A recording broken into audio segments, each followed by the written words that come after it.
बदले कोस कोस पर जल, चार कोस पर वाणी बदले कोस कोस पर जल, कंकड़ कंकड़ शिव है इसका, बूंद बूंद है गंगा जल।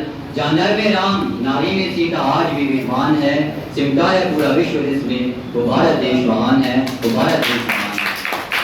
परम आदरणीय सभापति महोदय, नीव श्री विवेक निर्णायक मंडल, समस्त विद्वान गुरुजन एवं श्रोतागणों को मेरा सादर नमस्कार। मैं नीरज गोसाई आप सभी के समक्ष आत्मनिर्भर भारत पर अपने विचार प्रस्तुत करने जा रहा हूँ।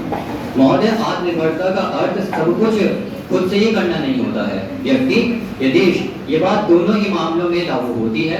आत्मनिर्भरता का आशय से ये समझना चाहिए कि यदि हम किसी व्यक्ति की मदद पर निर्भर करते हैं तो हमें यह बात ध्यान रखनी चाहिए कि हमें भविष्य में उसकी मदद मिल भी सकती है और नहीं भी, तथा हमारी स्थिति नाजुक भी हो सकती है।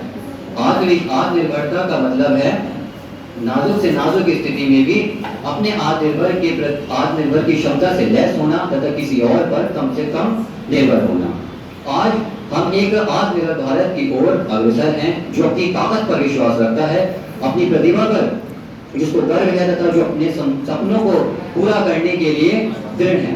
महोदय, आज हमने G20 की अध्यक्षता करके लगभग 125 देशों के 1 लाख प्रतिनिधियों को आमंत्रित कर देश के 60 से अधिक शहरों में 200 बैठकें आयोजित कर G20 भव्य मेजबानी का भव्य हमने शुभारंभ किया है।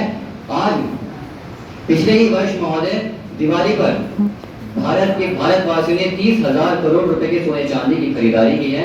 Confederation of all India traders के मुताबिक दिवाली 2023 के सीजन में 3.75 लाख करोड़ रुपए की बिक्री हुई है।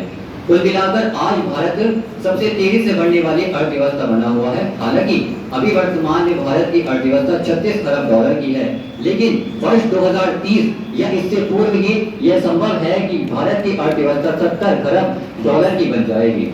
महोदय, भारत न केवल अर्थव्यवस्था बल्कि कृषि के क्षेत्र में भी निरंतर भारत की जीडीपी, जिसको हम ग्रॉस डोमेस्टिक प्रोडक्ट या सकल घरेलू उत्पाद भी कहते हैं, उसमें भारत की कृषि का योगदान लगभग 15 से 16% है। और भारत में कृषि से जीडीपी का औसतन 2011 से 2024 तक 4,650.9 रही है, जो वर्ष 2023 में 7,114.58 बिलियन के उच्चतम स्तर पर पहुंच चुकी है। महोदय, अंत में अपनी वाणी को विराम देने से पूर्व मैं यही कहना चाहूंगा कि आत्मनिर्भरता की जिम्मेदारी केवल सरकार की ही नहीं बल्कि हर एक नागरिक की है। इसके लिए हमें अपने घरेलू स्थानीय उत्पादों का उपयोग तथा नवाचार को बढ़ावा देने का प्रयास करना चाहिए। धन्यवाद।